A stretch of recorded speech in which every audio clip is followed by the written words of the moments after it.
ತುಮಕೂರಿನ ಪರಮೇಶ್ವರ್ ಸಾವಿನ ರಹಸ್ಯ ಬೆಳಕಿಗೆ. ಲವರ್ಗಾಗಿ ಗಂಡನ ಕೊಂದು ಹೃದಯಾಘಾತ ಅಂದ್ಲು.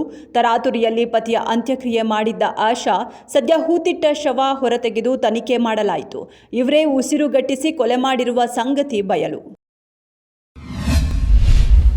ಇರಾನ್ ಮೇಲೆ ಅಮೆರಿಕ ಇಸ್ರೇಲ್ ಜಂಟಿ ದಾಳಿ. ಅಮೆರಿಕ ಮಿತ್ರ ರಾಷ್ಟ್ರಗಳ ಮೇಲೆ ಇರಾನ್ ಪ್ರತಿದಾಳಿ. ಇರಾನ್ ಇದುವರೆಗೂ ಮೃತಪಟ್ಟರ ಸಂಖ್ಯೆ 1145ಕ್ಕೆ ಏರಿಕೆ. ಗಲ್ಫ್ ರಾಷ್ಟ್ರಗಳಲ್ಲಿ ಮೃತರ ಸಂಖ್ಯೆ 63ಕ್ಕೆ ಏರಿಕೆ. ಇಸ್ರೇಲ್ನಲ್ಲಿ 11, ಓಮನ್ನಲ್ಲಿ 2 ಸಾವು. ಮಂಗಳೂರು ಪರಂಗಿಪೇಟೆಯ ನೇತ್ರಾವತಿ ನದಿ ತೀರ ಎಲ್ಲೆಂದರಲ್ಲಿ ಬಿದ್ದಿರೋ ನೂರಾರು ಆಧಾರ್ ಕಾರ್ಡ್. ಅಂಚೆ ಇಲಾಖೆಯ ನಿರ್ಲಕ್ಷ್ಯವೇ ಕಾರಣವೆಂದು ಆರೋಪ. ಶಾಸಕ ಯುಟಿ ಖಾದರ್ ಘಟನೆಯ ತನಿಖೆಗೆ ಆದೇಶ. ತಪ್ಪಿತಸ್ಥರ ವಿರುದ್ಧ ಕ್ರಮ ಕೈಗೊಳ್ಳುವಂತೆ ಸೂಚನೆ.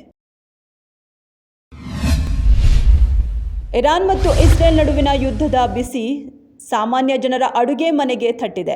ಸೈಲೆಂಟ್ ಆಗಿ ಅಡುಗೆ ಎಣ್ಣೆ ಬೆಲೆ ಏರಿಕೆಯಾಗಿದೆ. ಪ್ರತಿ ಲೀಟರ್ ಅಡುಗೆ ಎಣ್ಣೆಯ ಬೆಲೆ 4 ರಿಂದ 5 ರೂಪಾಯಿಗಳವರೆಗೆ ದಿಢೀರ್ ಏರಿಕೆಯಾಗಿದೆ. ಮುಂಬರುವ ವಾರದಲ್ಲಿ ಪ್ರತಿ ಲೀಟರ್ ಎಣ್ಣೆ ಮೇಲೆ ಬರೋಬ್ಬರಿ 10 ರಿಂದ 15 ರೂಪಾಯಿಗಳವರೆಗೆ ಬೆಲೆ ಹೆಚ್ಚಾಗೋ ಸಾಧ್ಯತೆ.